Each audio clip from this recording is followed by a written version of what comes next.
Okay, just wait for another minute just for people to join and then we'll start.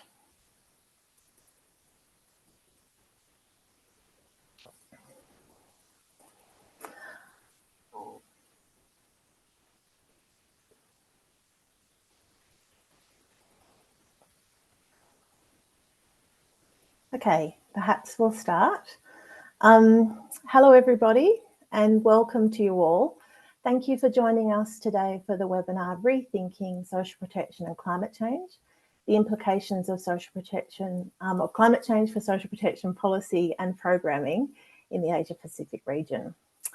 This webinar calls for a shift in policy around social protection and climate change in the Asia Pacific region and globally.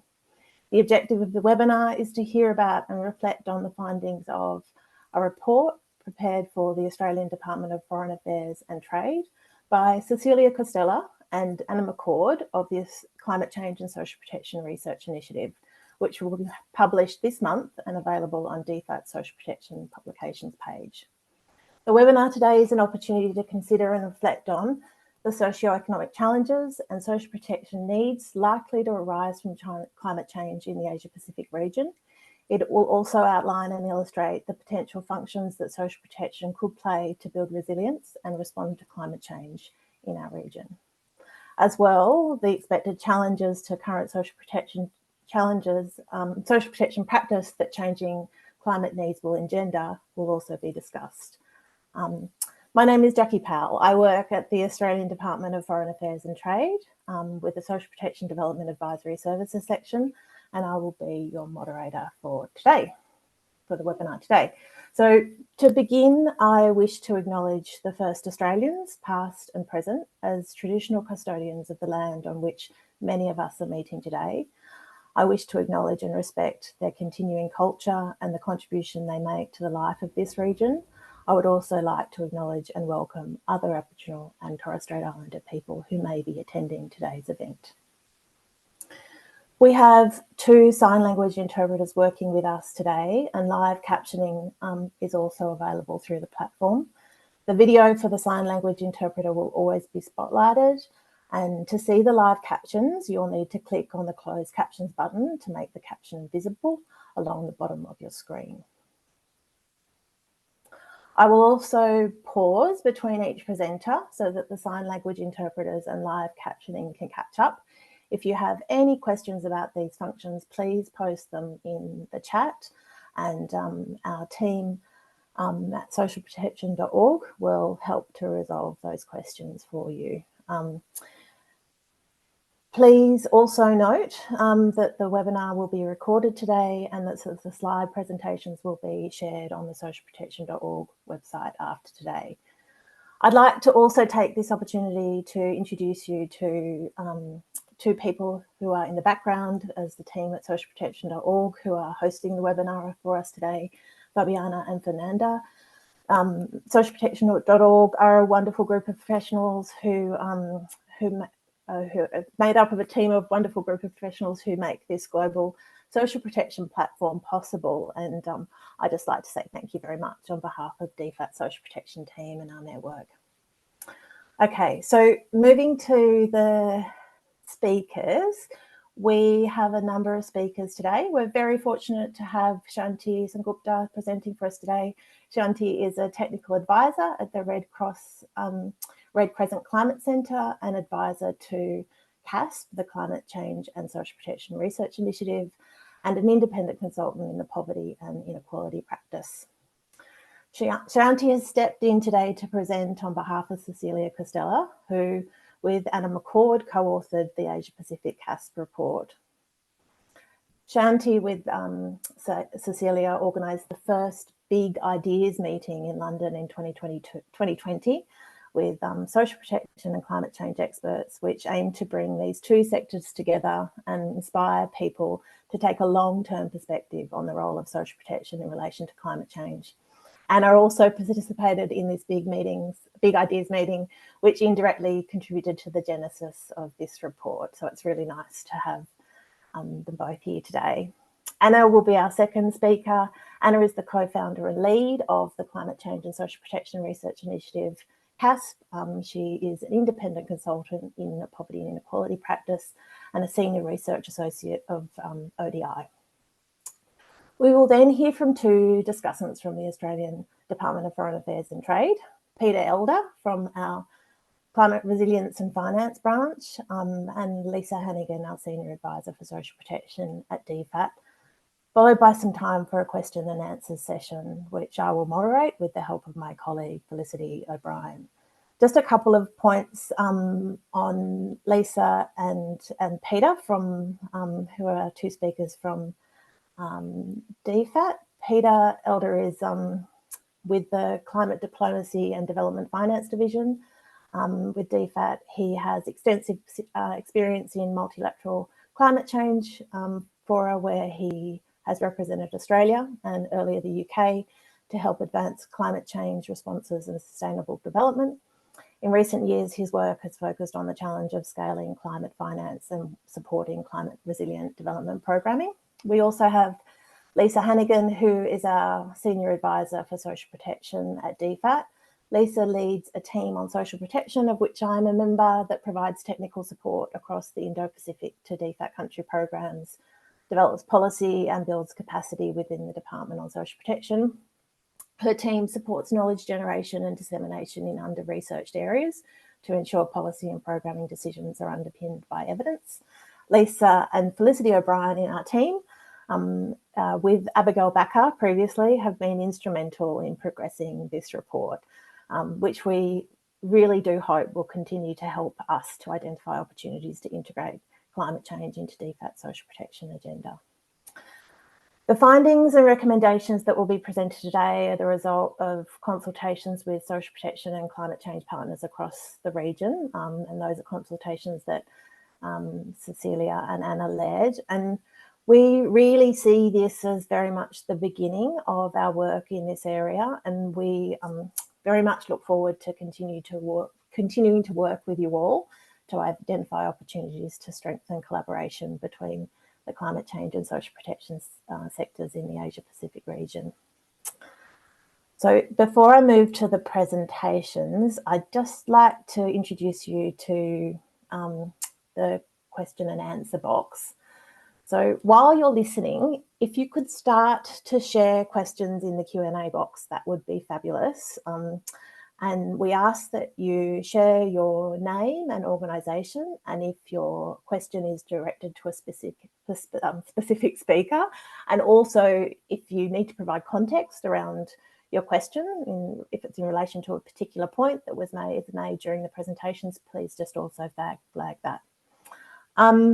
Okay, so the presentations, we'll get into it. So we're going to now hear from our first speaker, Sayanti Sengupta, who will provide a quick introduction to the report before moving into the implications of climate change for social protection needs over the medium term. Thanks, Sayanti. Thanks, Jackie, and I hope you can see my screen here. And good morning, everybody. Good afternoon, whoever is joining us today. It's a pleasure to actually be here on behalf of Cecilia and share some of the key points being made in this incredible report, I would say, on rethinking social protection and climate change. I say incredible because it has had a lot of work go into it. So the thought process started 3 years ago, as Jackie mentioned, but over the last 1 year, Anna and Cecilia have been conducting several key informant interviews, literature reviews, looking into past and ongoing projects in the region, and drawing heavily on the 6th assessment report, which was produced by the United Nations Intergovernmental Panel on Climate Change and focused specifically on impacts, adaptation, and vulnerability. So building on that, what it means for the Asia-Pacific region, this report has been developed to look into the medium-term implications of climate change and suggest some recommendations. And in a nutshell, the report speaks to several different points, but with the vision that there needs to be a change in the thinking around social protection and climate change in the Asia Pacific by doing two things. One, by improving the understanding of what kind of socioeconomic challenges are likely to come up from climate change and in the medium to long term. And secondly, how social protection can be used to address some of these challenges. To do this, the report mentions the projected medium-term socioeconomic impacts of climate and how they're actually reshaping the socioeconomic shocks and stresses and changing the nature of risk itself. And then it goes on to link that up with what social protection's functions can look like when the nature of needs are changing in such a way. To do this, it also maps the current policy and practice on linking these two sectors from global experiences, but also regional experiences from countries where this is happening to some extent. And based on these examples and case studies and country examples, they argue that the social protection's current conceptualization and design may not be adequate in the context of climate change when we're looking at this mid-term to long-term perspective. So if this is not adequate, what do we need to do? So they figure out some of the bigger priority areas for critical rethinking and provide recommendations around policy, practice, financing, and learning. Even though the report is focused on Asia Pacific, it caters to some of these crucial questions that the sector is facing in general and is relevant globally. So to sum up, there are three main issues covered in the report. So implications of climate change for social protection needs is the first one. The functions of social protection in this context is the second one. And these 2 points would be covered by me in my presentation. And then Anna would be looking into the challenges for the current orthodoxies of the sector and what could probably be done about that.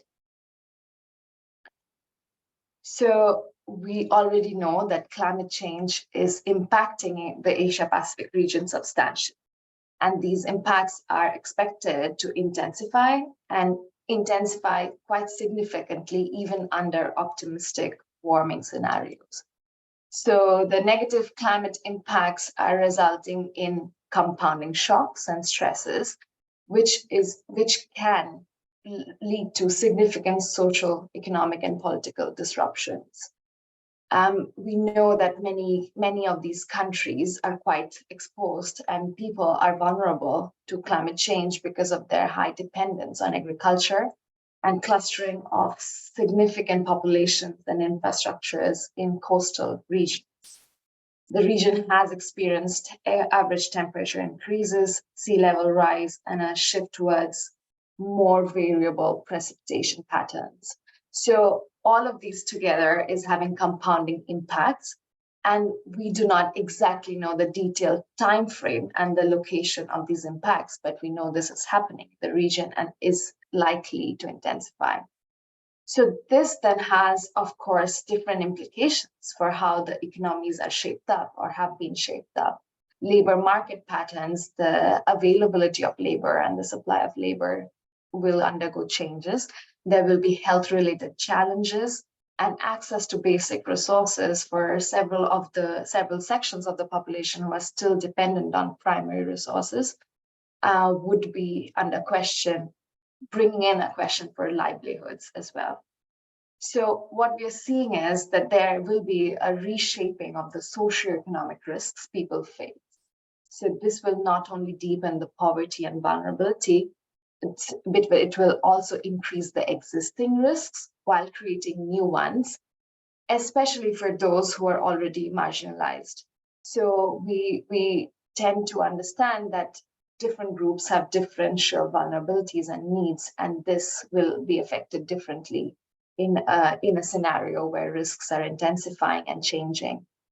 So what can be expected is a significant disruption globally across several human systems, urban infrastructure systems, water, food, health systems, and which will kind of impact the critical economic sectors and livelihoods. So what I've already said can be looked into from two different sides. So one is the non-climate drivers, right, on the left, which is around urbanization, population growth, which we have seen in many of these countries, economic growth and employment-related challenges, political and institutional factors, and environmental degradation. So these are the non-climate drivers. But then on the right-hand side, there are also biophysical climate drivers of why this is happening. There are some changes in the climate patterns, increase in temperature, sea level rise, and then impacts on the terrestrial and marine ecosystems, resulting in reduced resources, and changes in extreme events and intensification of such. So all of these affect these 8 key socioeconomic impact areas. We see food and water security, decreased yields, production areas or agricultural areas reducing, where agricultural production is no longer possible, leading to reduced food security. Similarly, health and nutrition, increase in epidemics, increase in water and vector-borne diseases, infrastructure damage due to some of these extreme events, urbanization and urban clusters, out-migration from rural to the urban, and quite a bit of concentration in urban centers, which are often quite exposed. The drivers also impact the local economy and the labor market, so there is a limit to how much you can adapt and what are the challenges when there is a limit to adaptation being reached in a certain region. Then there is the economic performance. All of these result in change in the structure of economies changing due to the impacts, because this can have an implication for the GDP, which may be reduced. Costs of climate change are increasing, and then amount of money going into adapting and mitigating that will also increase. So generally, there would be a shift in the nature of the economy and what could be contributed to. And all of this play in for peace and mobility. So there we can expect increased internal and transboundary migration, more displaced populations, and competition for scarce resources. And all of this, of course, then linked back to poverty and reduction in income, reduction in safety nets or inadequate safety nets, and increased prices for adaptation, increased prices for basic resources. So we see these as the main key socioeconomic impact areas. And when you bring this all back to the region, we see something quite prominent happening in South Asia, Southeast Asia, and Pacific. South Asia, we already see that there is decline in crop yield. And from 2030 to 2080, there is expected to be more than 30% decline in crop yield. So this is also this is amplified by the loss of productive land and directly impacts food insecurity in the region. We also expect by 2050 increased health impacts and a lot of undernutrition, malaria, diarrheal diseases, and heat-related mortality in South Asia. Climate-induced migration is expected to go up to 40 million by 2050. And this is going to, of course, mean extreme poverty rates would rise up. It is expected to rise up by 25% in India, Pakistan, and Sri Lanka by 2050. Southeast Asia is also quite vulnerable in the sense that there is expected to be a 12% decline in rice yields, which is one of the major agricultural produce of the region, with a lot of arable land lost to big river deltas and sea level rise in this region. We also see salinization of many coastal regions, which result in many agricultural lands becoming non-arable. Heat-related mortality, just like South Asia, is also expected to rise, and there is a bigger 2 to 3 million internal climate migrants expected in the lower Mekong region by 2030.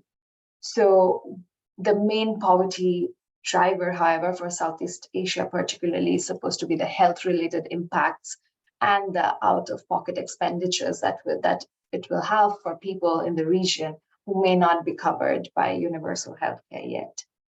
And coming to the Pacific, freshwater stress and water insecurity is one of the major problems, and it has an indirect and direct relation to waterborne diseases. So this is one of the driving health-related concerns for the Pacific. We also see there's going to be local food production decline, which means fisheries are already showing loss of potential catch. There is loss of arable land and fall in several subsistence crop yields. Added to this, there is significant climate disasters and extreme events in the region, from cyclones, storm surges, and this all results in reduced habitability and a loss and damage to the infrastructures. So and a predicted GDP loss of more than 4% per annum already is what's being estimated. So what all of this means in this schematized representation is that the social protection needs, which we think are growing in a step-by-step fashion, or social protection needs are increasing over time, actually it's not only increasing, it's incremental. It's due to the stresses, we are seeing compounding effects, which are leading to some tipping points and domino effects, which have not been predicted before. The shocks becoming more frequent and more and increased in intensity means that there needs to be a change. We cannot have the same business as usual scenario continue. So then what does it mean for implications of climate change for social protection, right? So all of this now need to be brought back to what does this mean for social protection demand? Large-scale increase in the size of population, which we see in this region, who are unable to meet their basic needs without external support, has an implication for the scale of social protection coverage. So social protection coverage would need to be extended to cover newer regions, newer geographies. It will also need to modify the type. So the type of risk that is being covered is changing. It's not only idiosyncratic, it's covariate risks and complex needs, compounding needs. So that means the type of instruments that will be needed to cover this risk is also changing. And with that, there's a change in the spatial distribution, so newer geographies, but also it's also newer locations. We see that there will be transboundary migration and displacement, and social protection would need to think of effective ways to protect people still in context of mobility and displacement. So social protection's nature of what social protection can be doing in this context of climate change also changes a bit. And this brings us to the 5 main functions of social protection and climate change in this context of mid to long-term changes and needs. The first of this is reducing underlying vulnerability to climate change, which is one of the traditional functions of social protection. And this is the overall perspective that regular cash transfer, for example, can encourage a lot of encourage resilience building, can reduce income poverty, and overall increase the coping capacity of some of these populations. So underlying vulnerability to climate change is the first function that social protection can have in this regard.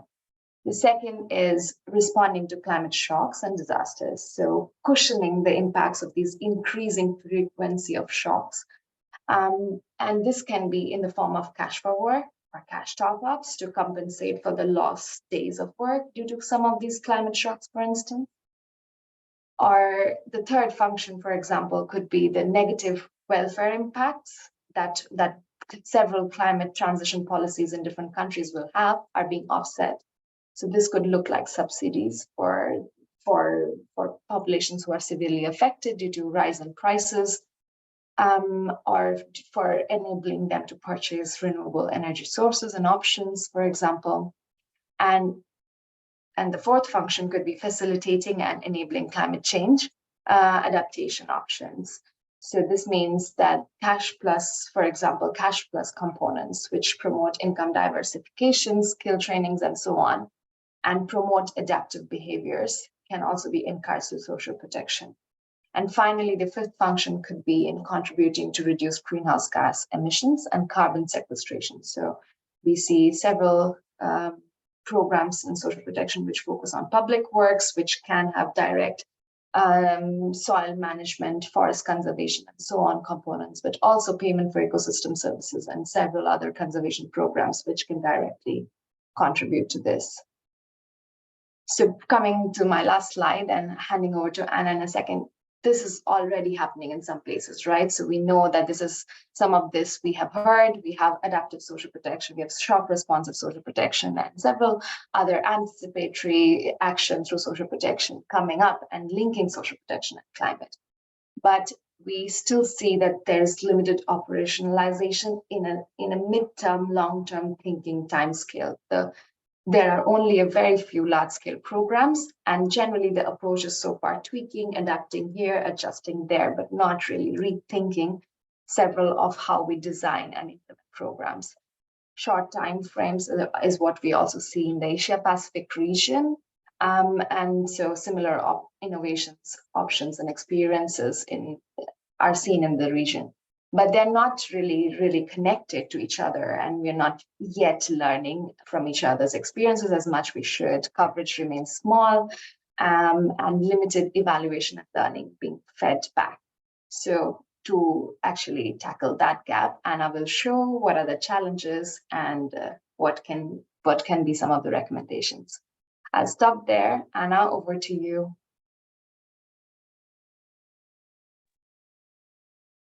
Thank you, Sayanti. Thank you very much for that.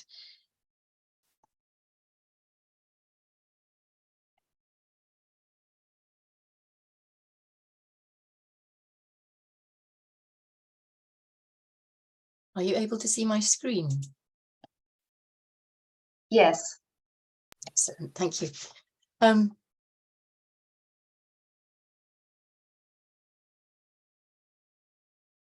So I'm going to carry on to look at the implications of what Sayanti has presented. I mean, I think we've heard quite how significant the impacts of climate change are going to be in terms of socioeconomic change, changing demand and needs for social protection. And we've also heard the different functions that social protection can have in this context and how it can contribute to addressing climate change. But I think what emerged as we were doing this report very clearly was that addressing these issues is going to really present some very major challenges for the way that we conceptualize social protection, the way we deliver it at the moment. And actually, we're going to need to rethink some of the orthodoxies that currently inform our practice. Because to respond to these kind of challenges, a business as usual approach is unlikely to be adequate. So let me share with you, these were the major implications of climate change for social protection that Sayanti presented. We have issues to do with scale, the type of social protection, the duration of needs, the spatial distribution of needs. And actually, if we consider the implications of these changes in need, these really profound changes in need, it's clear that we're going to have to rethink, reconceptualize social protection in a number of key areas. And we broke it down into six major areas. One is to do with institutions, the institutional context for social protection. The second is to do with policy alignment. The third is to do with coverage and targeting norms. The next is to do with the kind of instruments that we adopt and the way that we design programs. The penultimate is the operational systems that will be required. And the final one is financing. Excuse me. So what I'd like to do is just say a few words about each of these issues and explain why we feel that actually there are some major challenges for the way we work currently in the sector.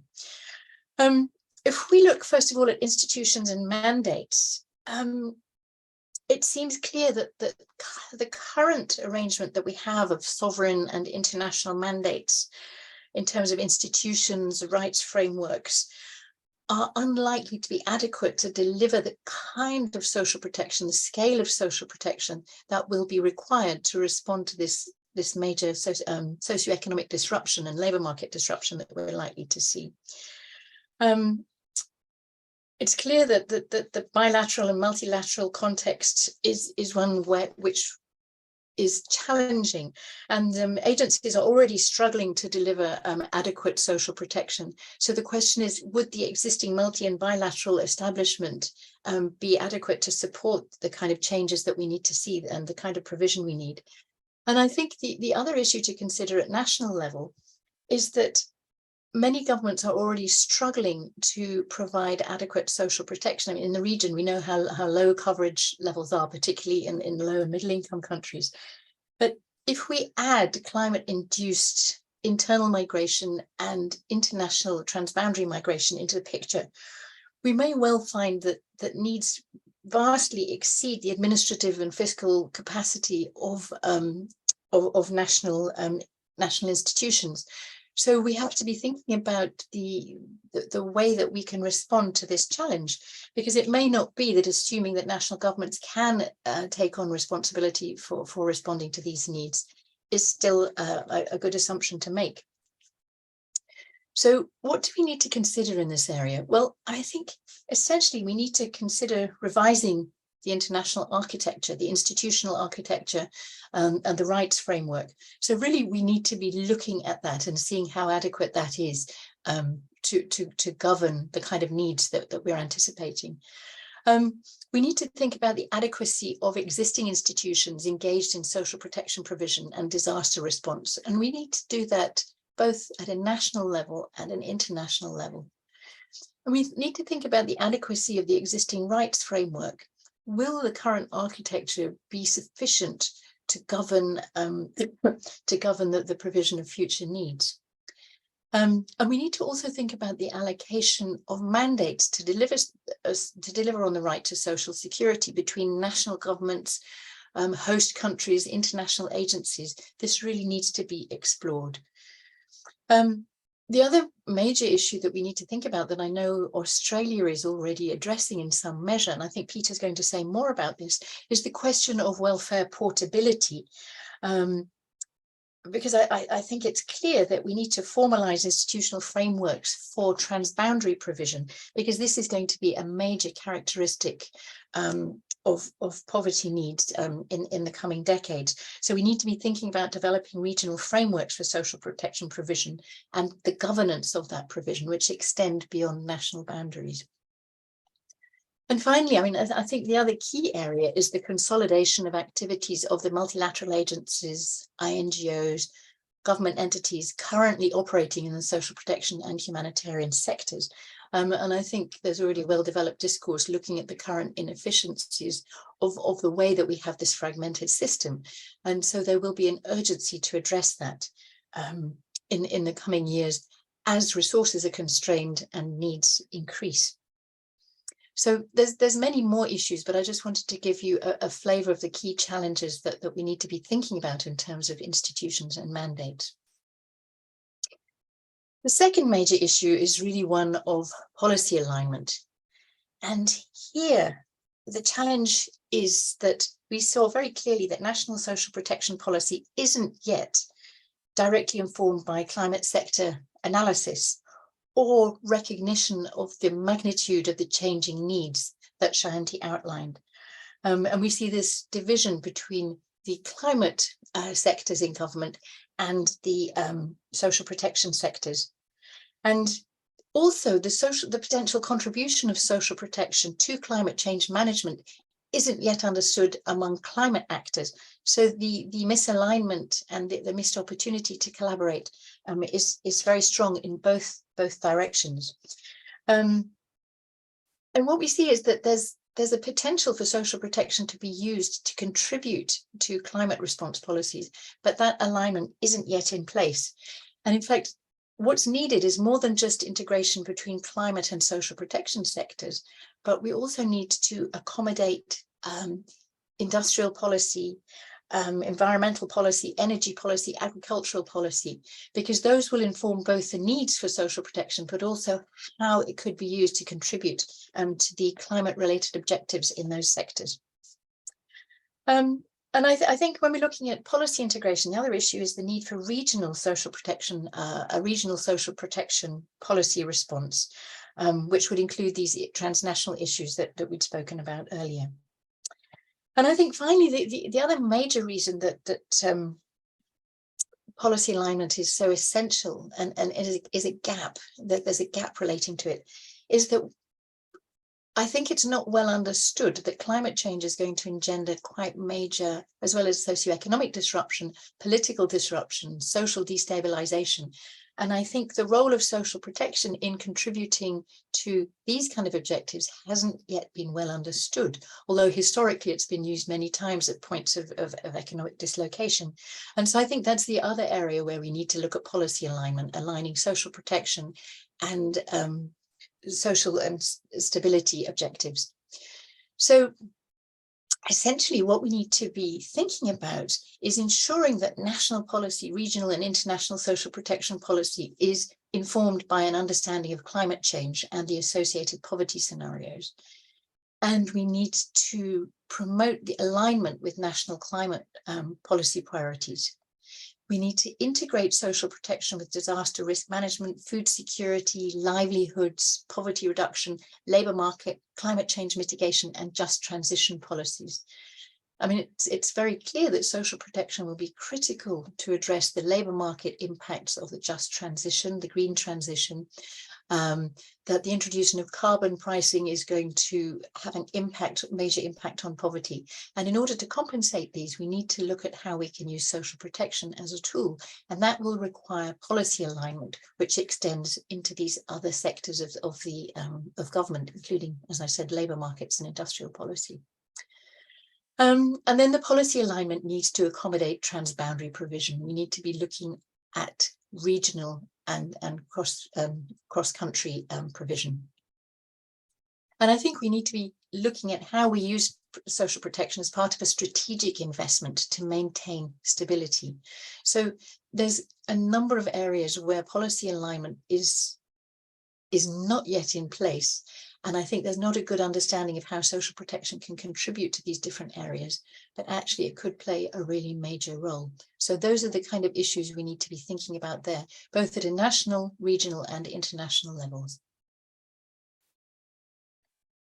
Then if we look at coverage, excuse me, if we go on and look briefly at coverage issues, coverage, eligibility, and targeting, we see that there are some major challenges to orthodoxies there. Currently, the region is characterized by low coverage and a high degree of discretionary and targeted provision. And I think what's become clear is that if we're having the kind of growth of chronic poverty, we're having an increase in covariate shocks, we're going to need to have social protection responses which are covering large segments of the population, and the kind of targeting approaches, poverty targeting approaches that we've been using in the past may no longer be efficient or equitable.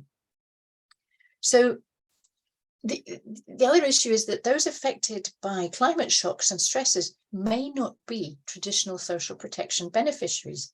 It may be that they're in different areas. For example, if we have the green transition, that may entail major locus of unemployment in particular areas, which previously weren't a focus of social protection. Also, as we have the heat stress effect, the impact on agriculture, we may find that particular geographical areas are more in need of support. So we're going to have these changes in the spatial distribution of poverty, but also new groups of people may be in need of support. There may be a need for a greater focus on the needs of the working age poor, whose livelihoods are no longer viable. We may need to think about more about the urban poor, whose livelihoods and lives have been disrupted by for example, in the region, the issue of inundation and sea level rise. So we really need to be thinking about how do we address these needs of non-traditional groups. And another challenge is that much eligibility currently is deliberately conditioned on citizenship, which of course may no longer be an adequate criterion if we're having significant transboundary movements. And I think finally, the other reason we really need to think about these issues of coverage, eligibility and targeting is that currently in the region, there's a very high dependence among poorer communities, particularly on informal safety nets, community provided safety nets. And these are very likely to be disrupted. And in fact, in much of the region, these informal community safety nets are more significant in terms of poverty reduction than national official safety nets. So if we see disruption to these kind of traditional forms of support, then we're likely to see further impoverishment. So we need to be compensating for those. So what do we need to be thinking about? Well, we need to really think how systems and provision can be expanded to accommodate increased coverage needs. We need to think about how we can accommodate changing vulnerabilities. We need to think about shifting from what's become the norm in our sector, poverty targeting or targeting on the basis of individual characteristics, to perhaps using alternative approaches such as geographical or universal approaches. And we need to think explicitly how we extend coverage and eligibility to include these non-traditional beneficiaries, working age poor urban populations, for example. Okay, the other major area that we need to be thinking about is appropriate instrument and program design. And here, as I mentioned, we're going to have these increasing covariate impacts. That much is clear. So we need to ensure that our policies can respond to those kind of covariate impacts. Another major challenge we're going to see is, I think, an increasingly fuzzy distinction between humanitarian and development programming as chronic poverty and shocks increase and overlap. So we have to think about how we respond to that in terms of design and instrument selection. And I think there's a few other issues which are going to present us with real challenges. The reduced availability of basic commodities is going to have a significant impact. We're very much oriented towards a cash-based support, but in fact, if food is increasingly scarce, then it may be that we need to revisit this question of the way that social protection is transferred and the kind of resources which are transferred. And the other thing we need to consider is whether some social protection programs are actually at risk of promoting maladaptive or unsustainable outcomes. For example, some programs deliberately tie beneficiaries to particular locations. And I think in the region, Enrega is the one. It's very much tied to rural residents. And internationally, we have the PSNP in Ethiopia, which is tied to residents in particular urban, rural areas. And the question then becomes, is it appropriate to have instruments which tie people into particular livelihoods which may no longer be sustainable or viable in the context of climate change? And these kind of programs can actually inhibit migration. So we need to really think about these kind of questions. Are the programs that we're implementing encouraging people to persist in unsustainable livelihoods and locations which are no longer viable for habitation? So clearly there's some really difficult questions that we need to think about, and we really need to revisit our instrument and program design choices. So we need to develop alternative instrument packages to accommodate increasing changing poverty and these covariate risks. We need to revisit this cash versus in kind. It may be that food provision is appropriate. It may be that fuel provision is appropriate to address some of the resource constraints that people will be facing rather than cash. And interestingly, in India, there's a debate now about replacing rice in the public distribution system with millet, which is far more responsive to climate change and is more, it entails less emissions in its production. So it may be that actually we're looking at shifting the food that we supply as part of social protection, and maybe we move away altogether from cash provision in some contexts. We need to ensure that programs accommodate internal and transboundary migration as an adaptation strategy, don't prevent it. We need to ensure that that programs recognize the limits to adaptation and don't incentivize maladaptation. And we also need to consider how we could actually potentially use social protection to support national adaptation and mitigation at scale, linked to climate management priorities. And here I'm thinking about the adoption of, for example, public works programs, which is already starting to happen in, I think we have in both India and Pakistan. We have the use of public works programs to address reforestation, carbon sequestration, for example. And I think the other thing is we need to shift from small-scale project-based approaches, because what we've seen very clearly is that most of the climate-related interventions in the region are actually small-scale initiatives. And this really has to be something which is done at large scale in order to have a significant impact, particularly if we're wanting to address some of these climate challenges. And I think the final issue here is that we really need to rethink evaluation norms, so that we're directly appraising the climate performance of programs, which currently doesn't tend to happen. Okay, I think I've nearly used up my time, so let me move on a little more rapidly. In terms of operational systems, I mean, here I think it's very clear that we can see that the potential to expand social protection is really constrained currently by the scale, by the quality of operational systems throughout the region.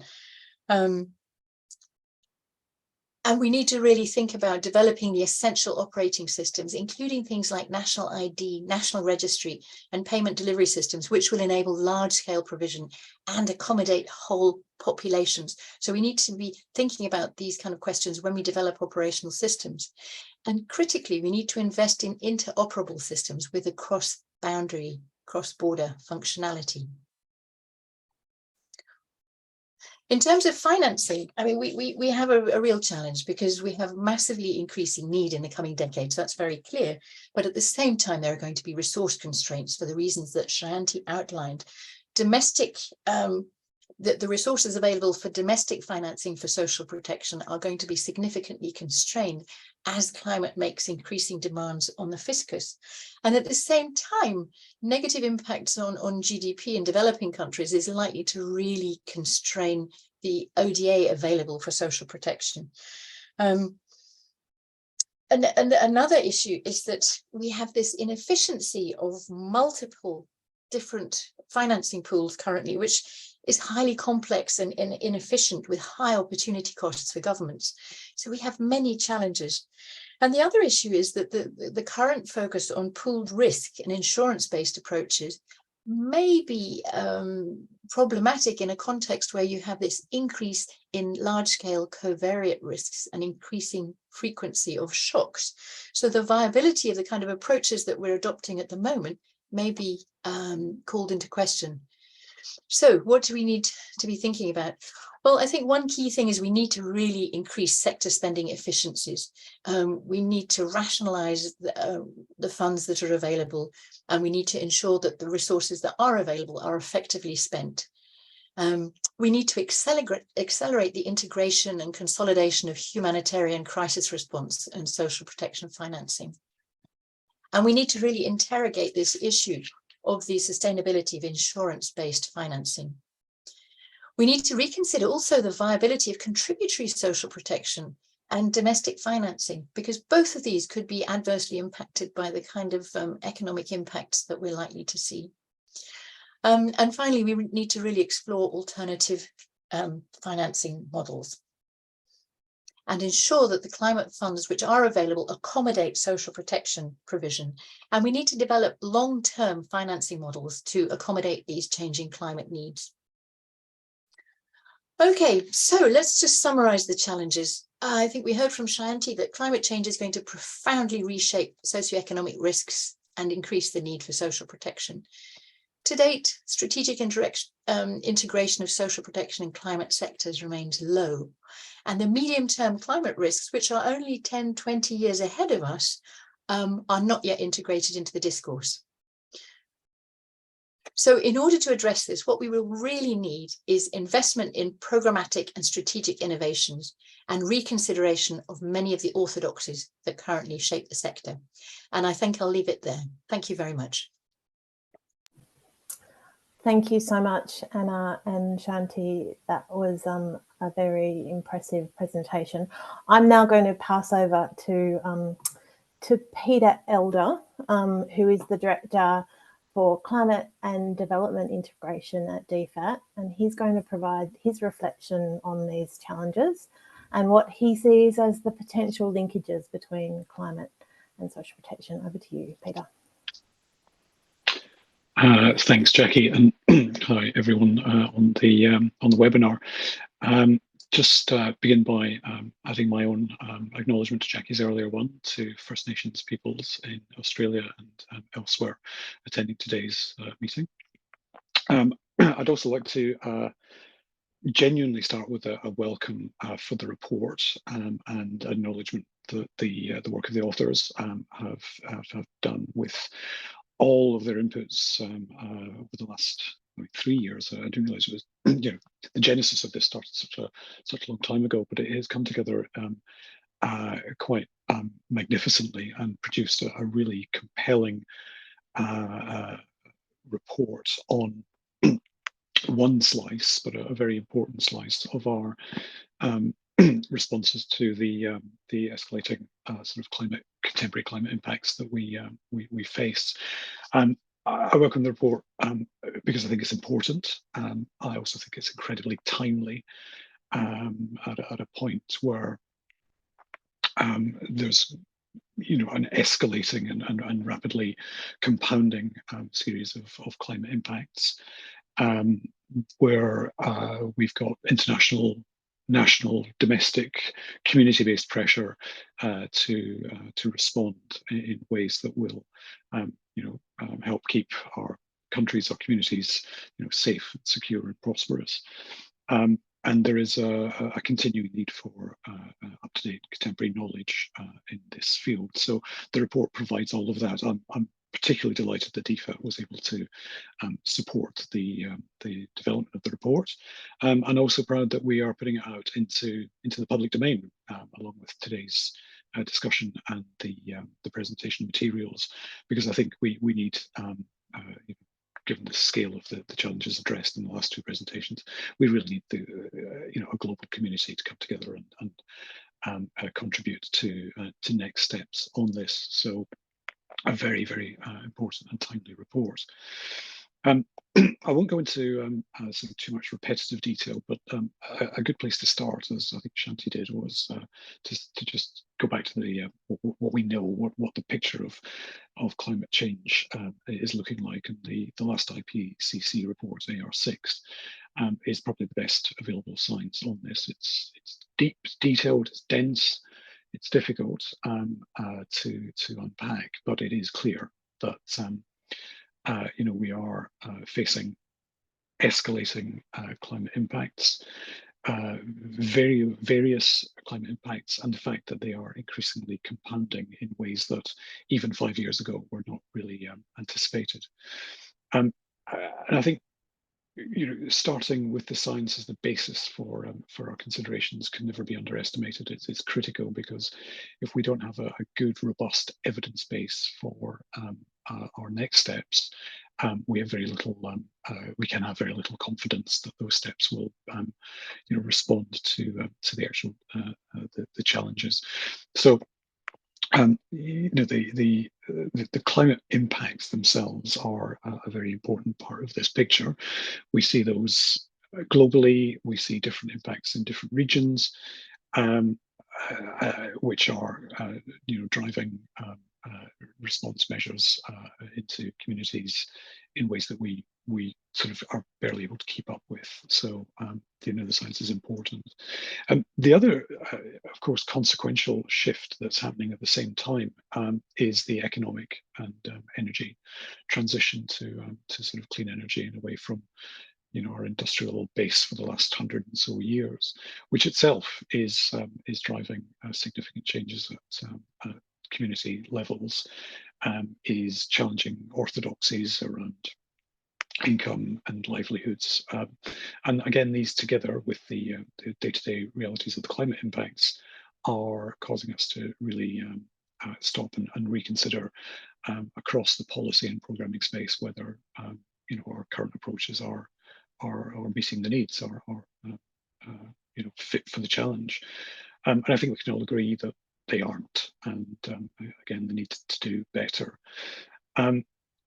One thing that's come through the report quite strongly, and again, from a Australian government perspective, strongly endorse this, is the need to better understand the risks as they are developing and analyses on these.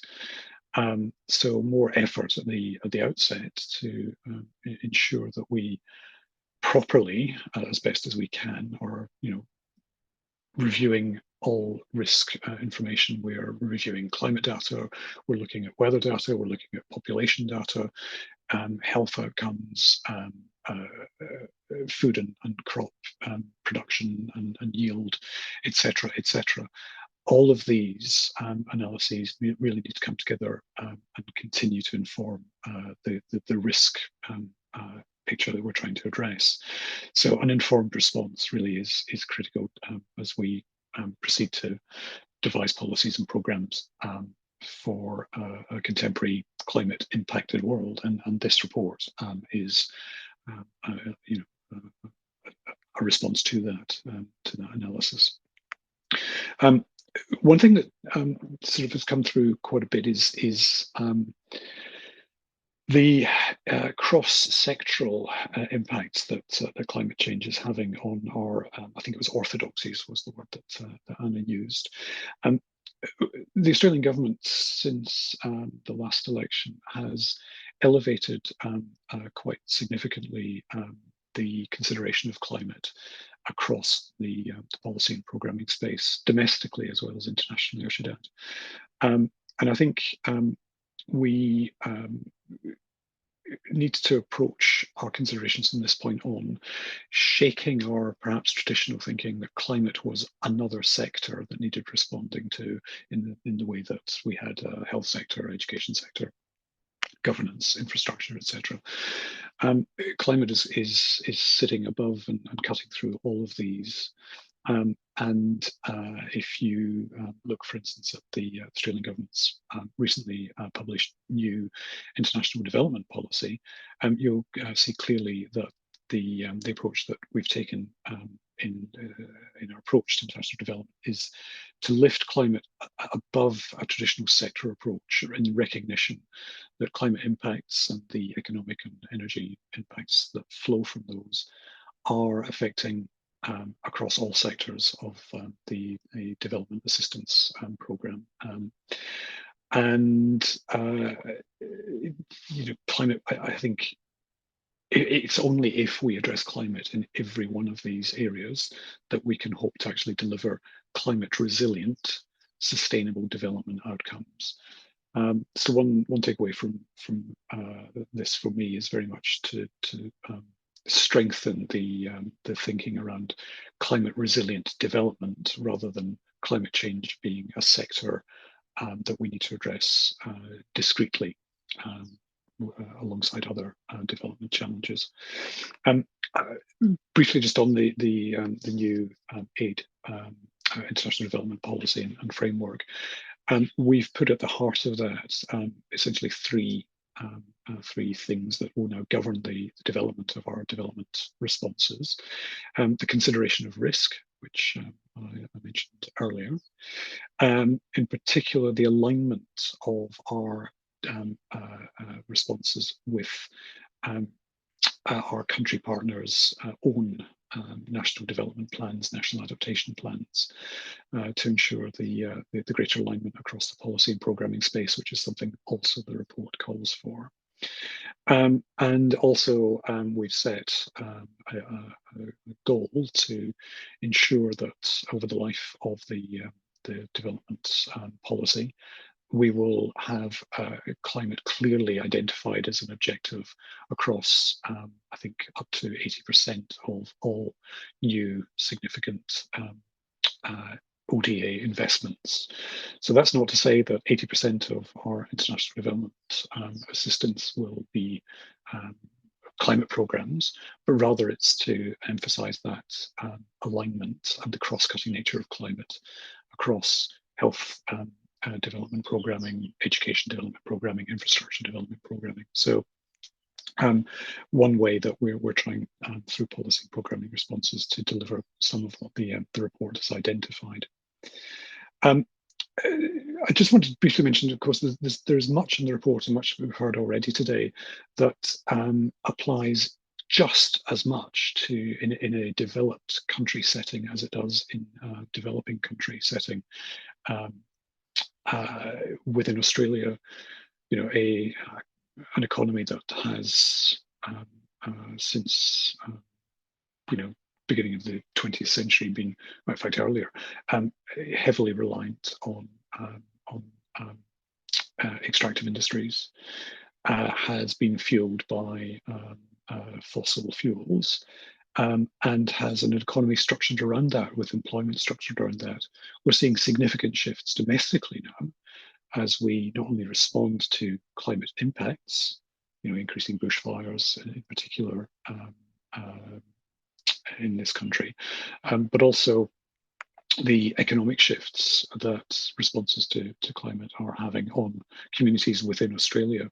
So a lot of our thinking around social protection within a developing country context can, of course, be informed by our domestic policy and programming contexts, where we're also looking at you know, migration across communities and increasing urbanization to a degree, but certainly we're looking at shifting from traditional industries as you know, employers into new industries, and the need to ensure that communities are supported in that transition and not left behind.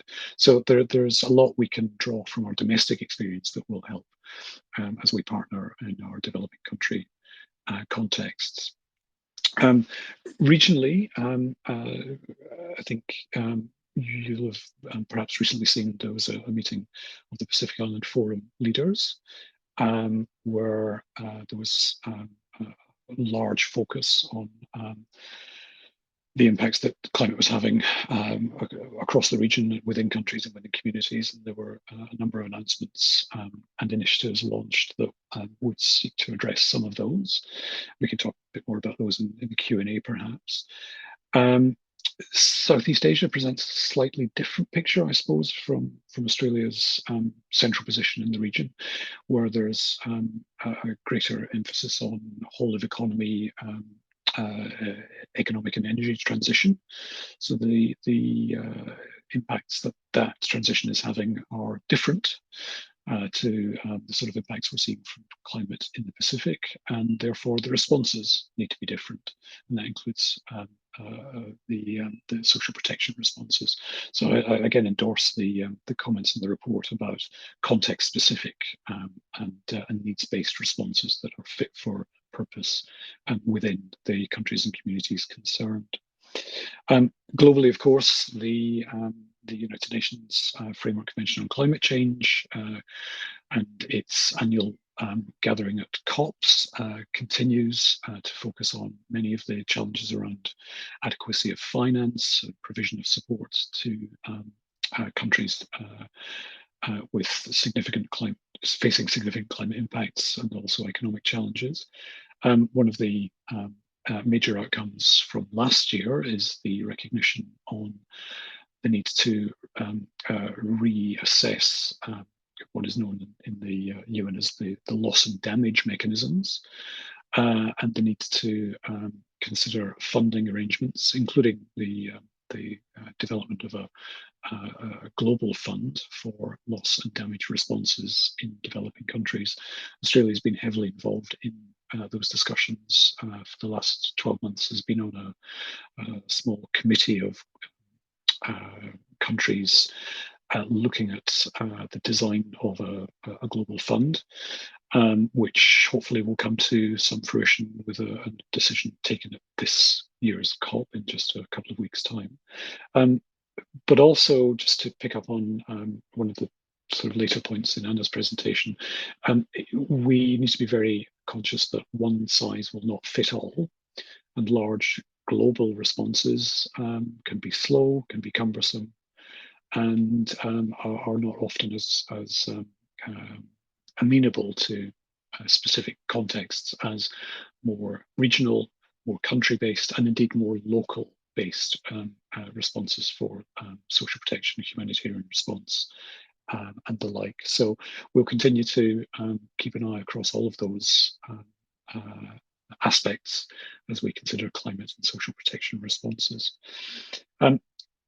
I'll close now, but I think while the picture at the outside is quite gloomy, the climate realities are inescapable, I think there are nonetheless opportunities to be better informed, which this report has contributed to.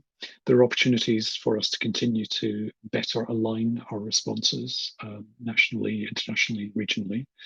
And there are opportunities for us always to be learning more, including through deeper understanding of community level impacts. So I think as a customer for this report, sitting in the climate space, I'm very, very buoyed that there is such a depth of thinking and experience that can be tapped into. And I'm grateful again to all the work that's led up to this report, and I'm looking forward to deeper integration and deeper alignment of our climate responses to ensure that we can benefit from the responses to climate change, and protect those and bring those along who are facing the greatest challenges. So I'll stop there. Thank you very much again, and I'll throw now, I think, back to Jackie. Thank you.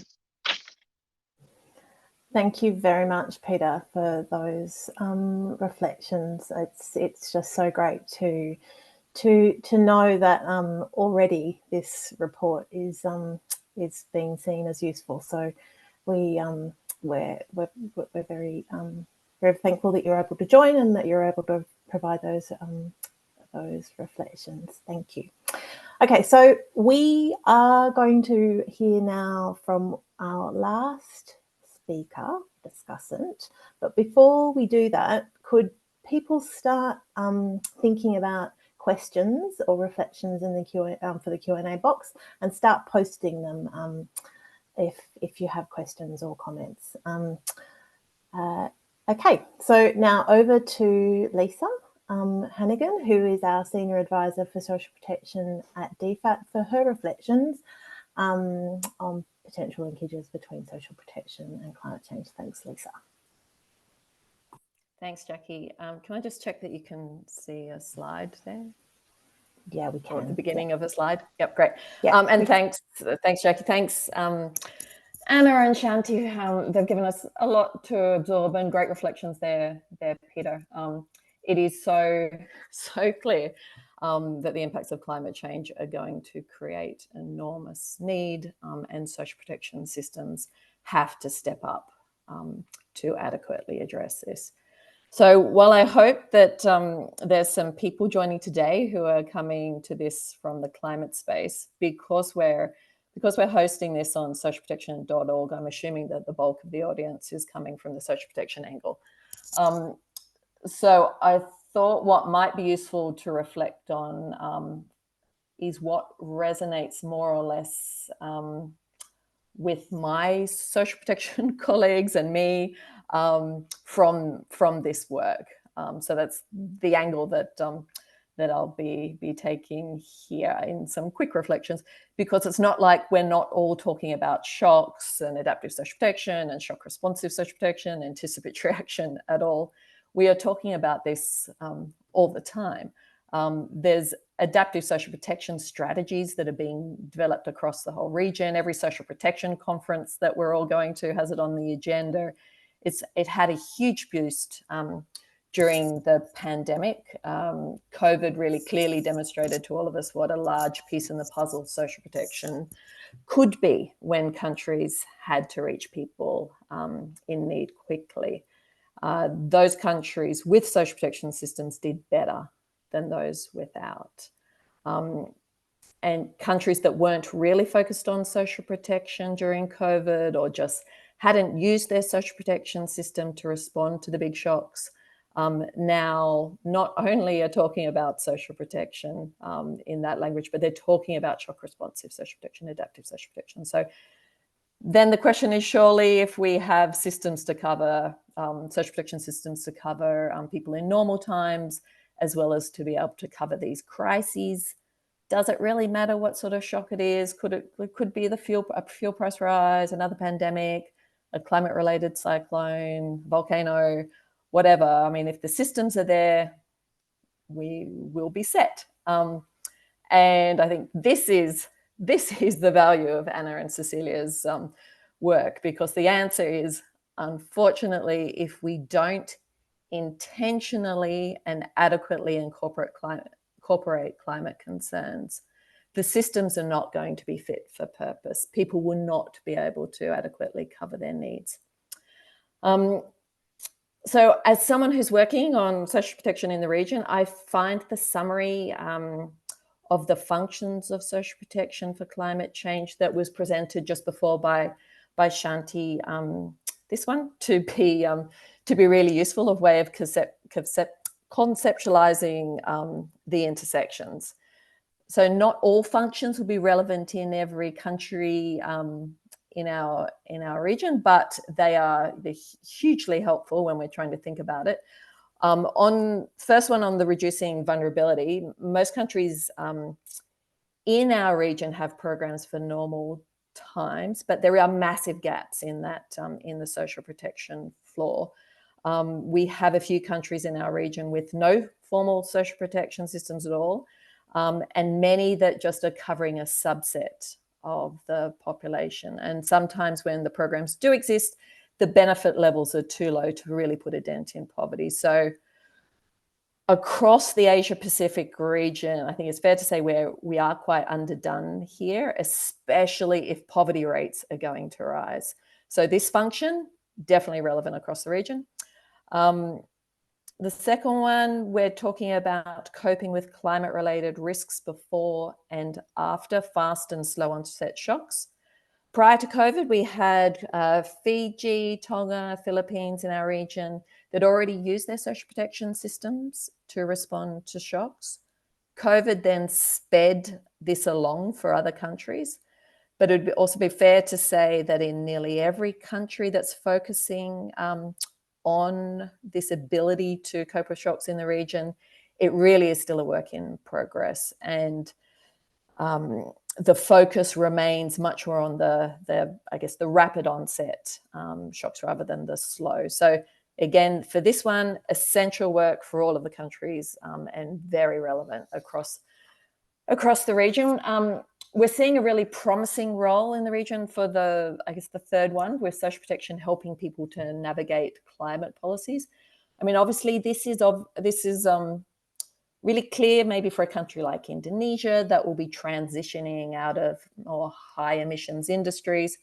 But it's also relevant in a place like the Pacific, as policies made elsewhere, climate-related policies made outside of these countries, can impact on the countries, like fuel becoming more expensive, and social protection can reduce that burden. So yes, obviously, I mean, this function might be more relevant in some countries than others in the region. On adaptation, social protection could definitely have a role in adjustments to individual and community behaviour. The report itself has a focus on activities using public works-like activities, which are possible, especially in countries where these large-scale public works approaches are standard, like India, Bangladesh, I think also Pakistan. They are less common in Southeast Asia and the Pacific. Although in saying that, Indonesia, Philippines, Timor-Leste all have large-scale community-driven development programs which could serve a comparable function of building assets to protect against increasing climate risks. So this function could definitely be in the mix for some countries, but others may choose, I guess, other approaches on the adaptation side. And then the last intersection on mitigation is one that I think I at least need some further thought on. And I know it's one that in some discussions in the past with some climate colleagues in the region, they've raised some eyebrows, especially in relation to the Pacific. But I can see potential perhaps in some of the larger countries doing something like Pakistan did with reforestation. But again, that doesn't necessarily need to be tied to social protection. So with this one, I think there are some really interesting linkages, some exciting possibilities. But at least for me, right at the moment, I think some of the main intersections, at least in the shorter term and across the broader region, I'd probably see some of the lower hanging fruit in the other four, but happy to discuss that one. Then back to that word that we need to focus on, which is intentional. Climate change is not just another passing shock. It's with us forever. It's with our kids forever. It's with our grandkids forever. And this research on climate and social protection, I think, is a real wake-up call. It's a call for intentional action. We need to go further. And I've started thinking, I guess, in terms of intentional action across a few areas. The first is more intentional focus on the risks and those new risks, the new needs, and the design features that need to be incorporated. So, of course, just having really good, solid social protection system that deals with risks across the life cycle is a really great foundation, especially if the system has that flexibility to respond to spikes in need. But the key here, though, is to ensure that it's underpinned by what those real risks and needs are that are coming our way. And Sayanti outlined that really well. The report highlights this, and we can't, so a few things, we can't assume, for example, that the social assistance need will decline and people will move more into social insurance, as we often have in the past, where we're seeing that the poverty numbers may actually increase and may increase dramatically. Nor can we assume that an individual in a social protection program for a set duration will have received a necessary package of support to make it on their own. The big external shocks from climate change, they are going to keep coming, whether they're fast or slow onset. So the heroic individual is going to have more limits on them, especially when going against something as powerful as the climate. And as Anna mentioned before too, there may well be, it may well be that some of the private insurance products are no longer viable if hazard frequency increases. It's already not viable in some places, including some places in Australia. So it is definitely worth still examining the appropriate insurance markets products for vulnerable people. But it does look likely that social assistance will have an increasing load. And design is going to have to be able to incorporate those spatial considerations across a nation. Climate-related challenges could look very different in different parts of the country. So the takeaway here for this intentional focus is that basically it's not business as usual. The risks and the needs are changing, and the programs need to plan for that. Second one is we need, and Anna touched on this one too, we need the intentional work with relevant sectors.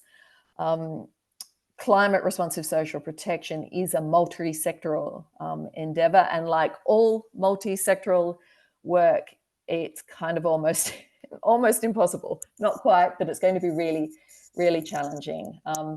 In the climate and social protection space, we've started talking to each other, which is great, but we're at really early stages. At the Berlin social protection event this year, mid-year July, we had a virtual session with the Transitional Committee on Loss and Damage that was sitting in Bonn.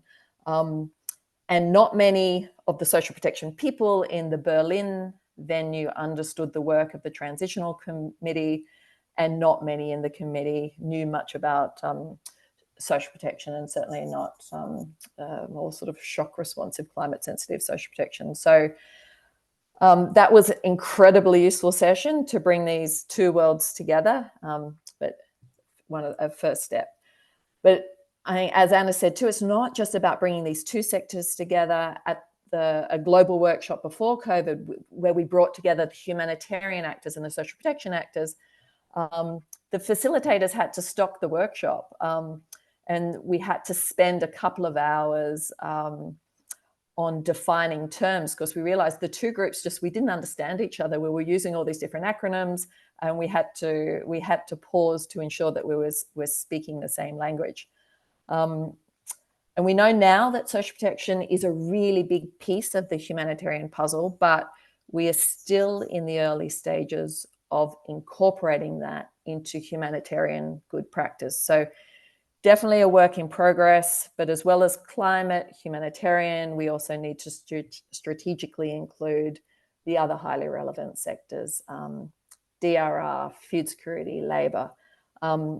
Unless we all understand where our various sectors are fitting together, we're not going to be able to progress this agenda and prosecute it effectively with the essential actors like all of the ministries of finance who are in charge of the funding flows. The last point on intentional action is on intersecting vulnerabilities, and we haven't talked a lot about gender, disability, broader social inclusion, including LGBTIQ plus issues, but I wanted to mention it again as something that really needs to remain front and center, and definitely will in DFAT's approach. Climate risk and the resulting needs it will create are huge, but we know that those who will bear the brunt are likely those more vulnerable, those who have less control of the assets in the decision making. So we're putting together a good practice note at the moment that we will share on what all of this means on the ground. We're paying really careful attention to the GEDC aspects.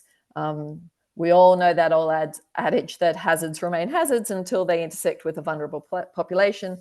And so we need to stay focused on the multitude of vulnerabilities that exist and how they are best addressed, which is not only through social protection. Now, I just wanted one parting thought on finance, because we already, in the social protection community, we lose a lot of sleep about how we're going to finance the necessary social protection systems across the region. And that's before we're factoring in the monumental increase in needs caused by climate change. And there is no global fund on social protection coming to the rescue anytime soon. And pressure is going to be placed on insurance markets. So is this all wishful thinking? And so I just wanted to, I guess, leave us with three positive things to say about this financing elephant in the room. First one is that climate change has the ability to shine this positive light on the role of social protection and its function as an investment in the population and not just a cost.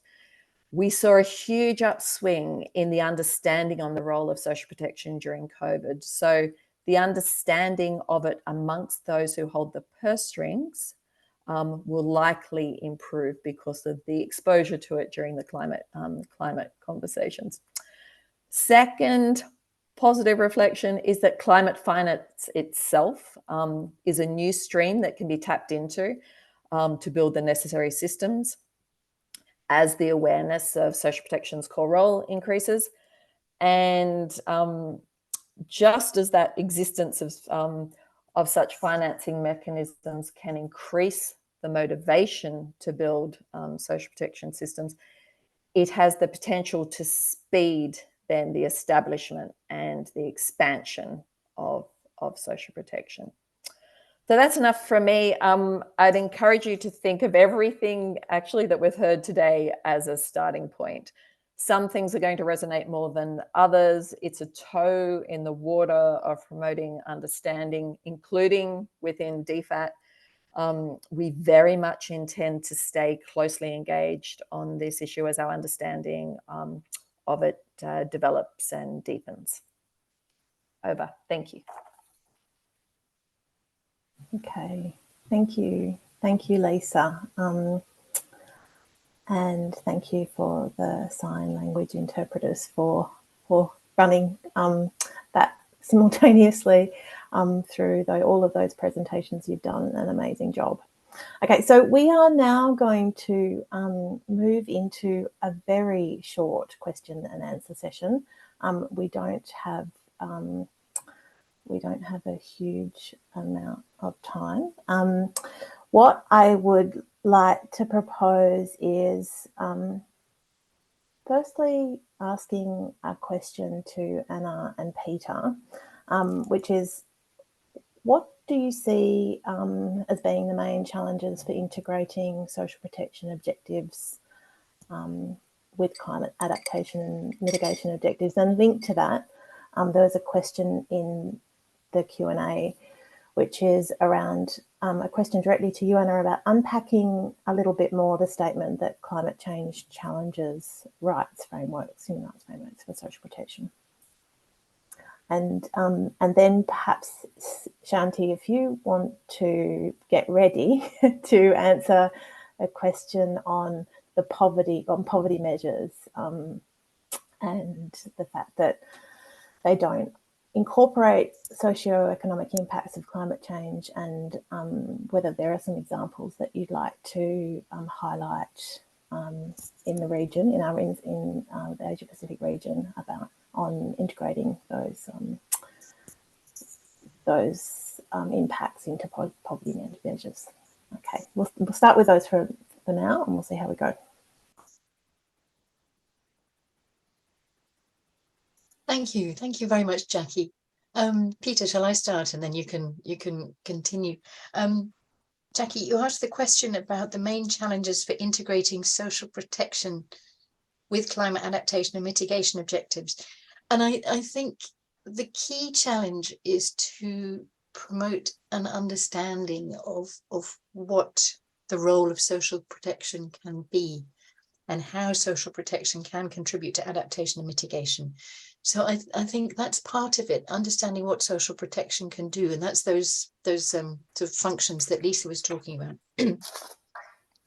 But I think the other thing is really the main challenge is to have joint planning, because if we understand what the climate adaptation and mitigation objectives are, then you can have a serious discussion about how social protection could contribute. And the reason it makes sense to align them is that resources are going to be seriously constrained.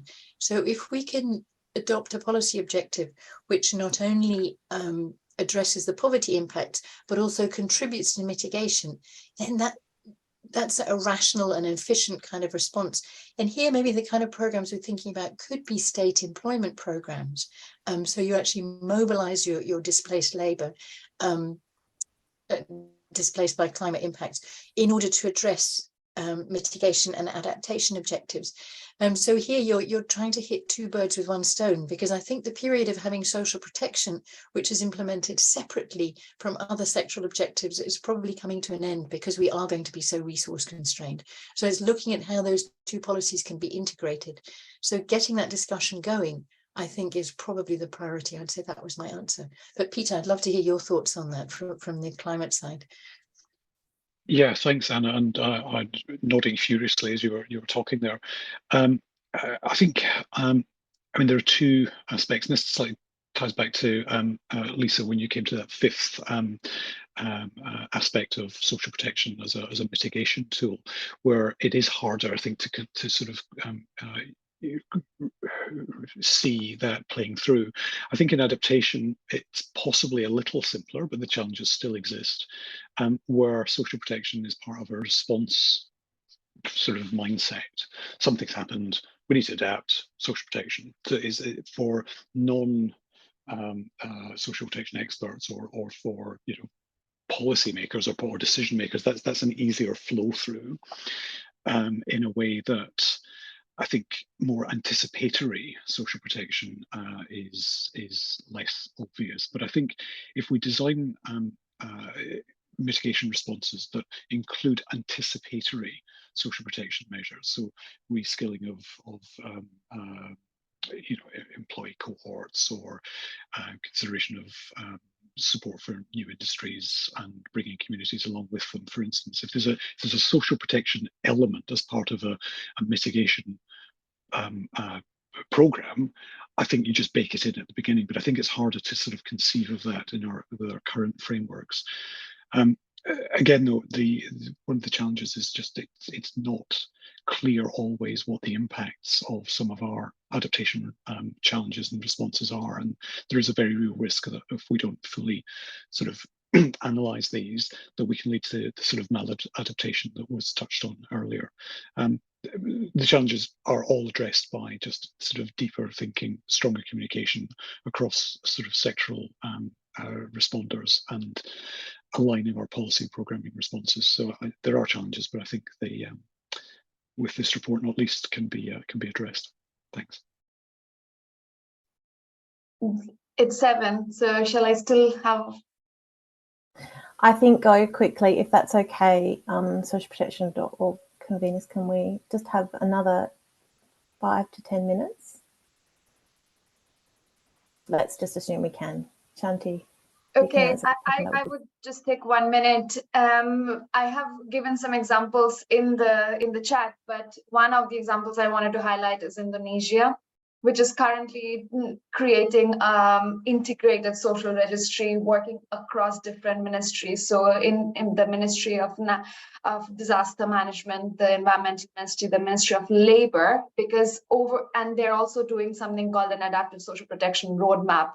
And they realized while doing this, targeting is one of the biggest mammoths to actually tackle, and they needed data on how to do this. So they had only poverty indicators and so on, and now they're going to have livelihoods related indicators, how livelihoods are getting impacted by different hazards in the country, and what it means, what kind of households they live in. And this will help them to create an automated targeting strategy that gives a multi-dimensional vulnerability score, and that will enable them to target people. So this is happening from going from poverty targeting to something much more complicated, but happening over the years with different indicators. So I think there are some examples in the region. Bangladesh is also doing it. India has done it for some regions as well.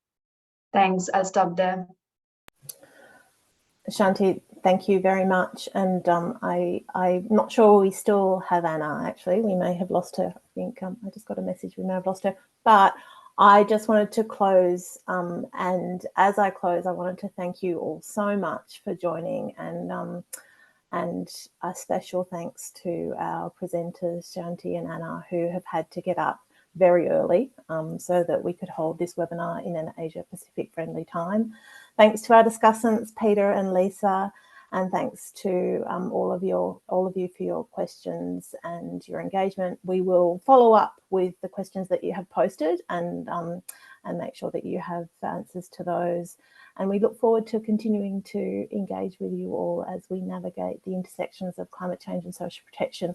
The webinar recording and presentations will be available through socialprotection.org, the socialprotection.org website. Please also remember to watch out for the release of the report on which the webinar today has been based. That will be up on the DFAT Social Protection Publications webpage soon, and we'll send a message to let you all know when it is published. Thank you, everyone. Have a good evening or a good day, depending on where you are. Thank you. Thanks all. Thanks, everybody. Bye. Thank you.